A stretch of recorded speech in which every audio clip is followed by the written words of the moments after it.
நம்ம வந்து format numerology பற்றி பேசும்போது நிறைய இடங்கள்ல இந்த கேள்வியை நம்ம பதிவு பண்ணியிருக்கோம். இப்போ வந்து கிட்ஸை பற்றி பேசும்பொழுது இப்போ வீட்டில் நீங்கள் சொல்கிற மாதிரி வந்து ஒரு ஃபார்மேட் நியூமராலஜி பிரகாரம் வந்து ஒரு பேரை வைக்கிறாங்க. அந்த பேர் வந்து அந்த குழந்தையுடைய பிறந்த தேதிக்கு சரியான பேராக அமைஞ்சா கூட வீட்டில் வந்து ஒரு செல்ல பேர்னு ஒன்று வச்சு கூப்பிடுவாங்க.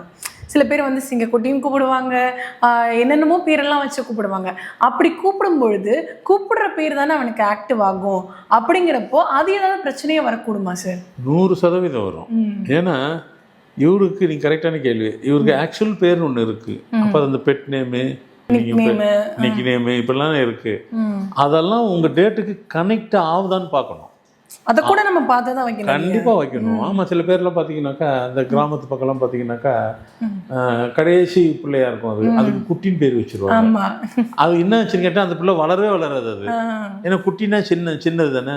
அது மாதிரி தெலுங்குல சின்னான்னு வைப்பாங்க, லேடிஸ் எதாவது சின்னின்னு வைப்பாங்க, புஜ்ஜான்னு வைப்பாங்க, புஜ்ஜின்னு வைப்பாங்க. இதெல்லாம் உங்கள் டேட்டு கனெக்ட் ஆகுதான்னு பார்க்கணும். அது கனெக்ட் ஆகலைன்னு சொன்னாக்கா உங்கள் லைஃப் ட்ராக்கில் இருந்து உங்களை மாற்றி உங்கள் லைஃபையே வந்துட்டு டெஸ்ட்ராய் பண்ணிடும்.